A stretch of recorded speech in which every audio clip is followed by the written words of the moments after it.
Well, we're joined now by the manager of the defunct Tinubu Shatima Presidential Campaign Council, Ene Obule, pretty much later Arise lawyer and Arise, okay, I can see Frank Tietie is ready. Arise analyst and lawyer Frank Tietie is also joining us.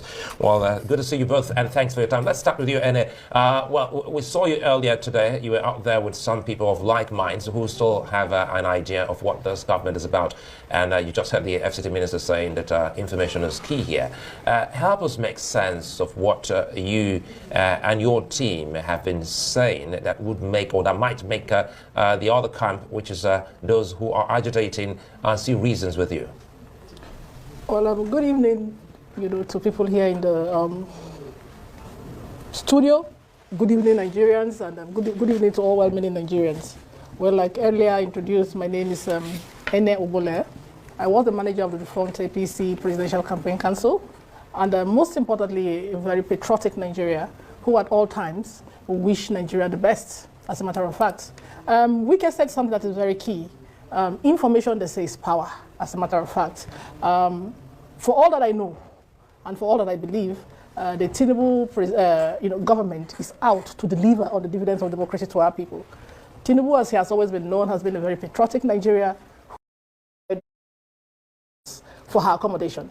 But within the space of just 3 years, as we speak today, I am almost paying 7,000 dirham for the same hostel that I was paying 2,500 dirhams for, which means that inflation is everywhere in the world. Right.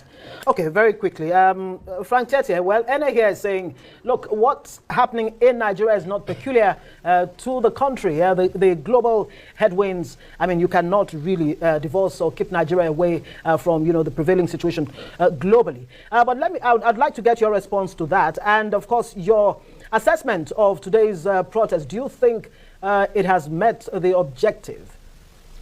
If you imagine that someone whose daughter is schooling in Dubai is telling you that Nigeria is good, and you want to think that that is the reality, I mean, she's completely out of touch. It's not my style, never to go personal in my conversations, but I cannot hide from that. I think that is a very poor example to make.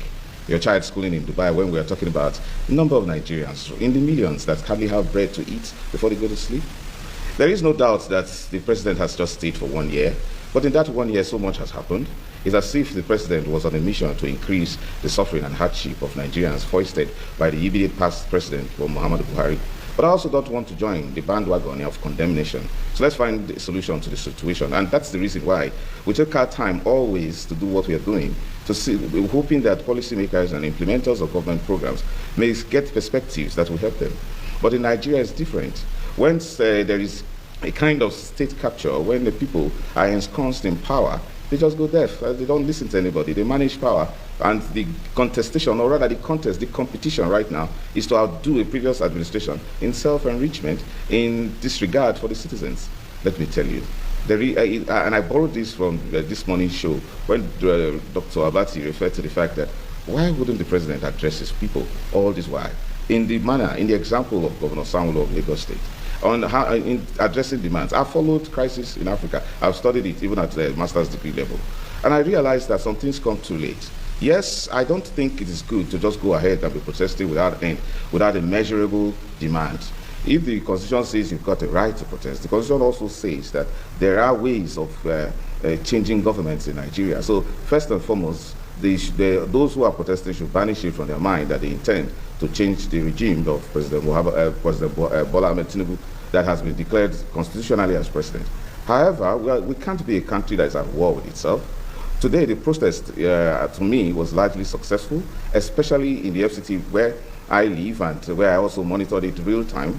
And I also saw the Arise team doing a great job, led by Somna Sambo himself, even though he was on the background, trying to give us accurate reports. So it is true that there is not much violence. There's no violence in the protest in the FCT. But news coming from across the country indicate that there has been terrible violence. Now, don't forget that even before the date the protest was meant to start, we had started recording violence because we know, especially in northern Nigeria, people who thrive on disorder. So there's no doubt that those protesting to demonstrate that things are not good. For me, I'm going a great length at making sacrifices for those who are comfortable, for those who are also suffering, because many Nigerians thrive on order. It is only where there is order that we can make progress, we can have businesses working, we can have government working. But in the case where the people are telling you, sir, and then the responses we get are a litany of the good things and many, many good things the president has done, which don't translate to anything. There's something wrong. Now, for the president to think that after today's protest, the protesters should just stop without telling them in direct terms that, giving them some measure of hope that something different and fundamental will be happening tomorrow, it's very discouraging. I hope that there is peace and order as from now on. Well, thanks, Frank. Let me bring in Anna here again, and it has to do with information. Listening to Anna and supporters of the president and this government, they tell the people, they say that a whole lot has been done. And do you think that the government has done well by communicating these programs and achievements, as you highlighted earlier on, to the people? Time was, remind me if I'm wrong, where we had presidents who periodically brief the nation. Isn't this the time for us to go back to that era of having the president speak to us if his appointees wouldn't do? Well, the government is trying her best to, communicate some of the achievements to the people, as a matter of fact. But a lot more still has to be done. Because at the end of the day, like I said before, information, as it were, is power. If you can do whatever you want to do, you can make the whole achievements in the world, you can have all the brilliant policies, you can have all the achievements and everything. But once people are not informed, the only way people can even partake of such, innovation is when they have the information with regards to what is being done. The government still has a lot to do with regards to giving information to the people. But is it really the information they need or the actual impact of some of these policies? If, say, for example, palliatives have been given because of the impact of the fuel subsidy removal and, of course, the floating of the naira and what have you, if people were really feeling the impact of those policies, don't you think that in itself would be self-explanatory rather than government having to explain those policies?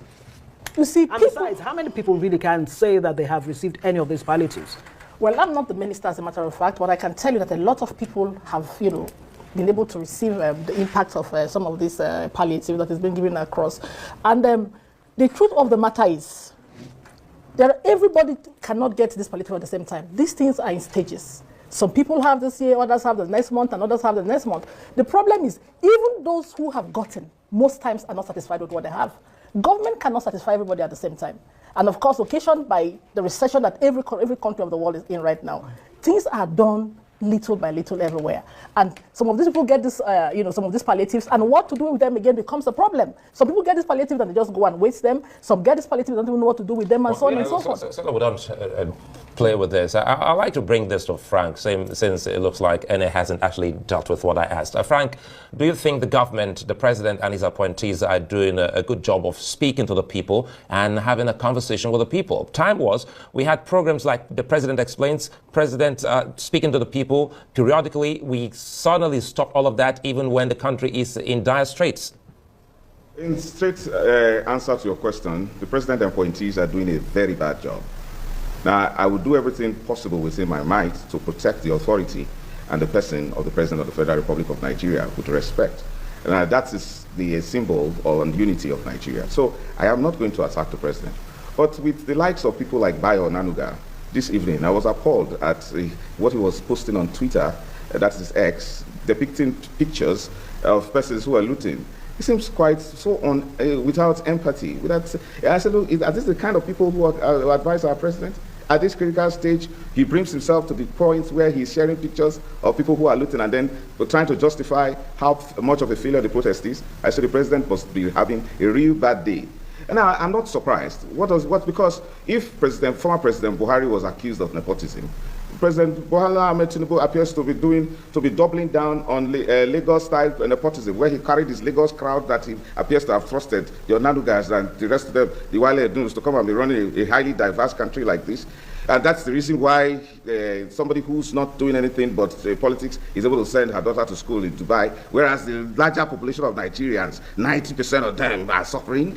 Because you will be referring to fake figures. So please, I'll answer your question again in more direct terms. I intend to diffuse the tension. I'm here to see if we can calm things down. But for goodness sake, the president's ministers are a bunch of damn failures. I mean, look at all the numbers you call. If I were advising the president, I'd say, President, go tell the people, use your ministers as scapegoat. I've said it several times. Sack your entire cabinet. Look at your country. Look at the perception the world is having about you. And you keep having this good intention about your people, but there is clear case of failure of governance, whether you like it or not. I mean, why should it be that at the times we had in northern Nigeria, for example, that is riddled with poverty and insecurity, and then times go worse than that? And then the president is his advisors are not telling him to say anything, and the spokesmen are not communicating. They're out of touch with what is happening.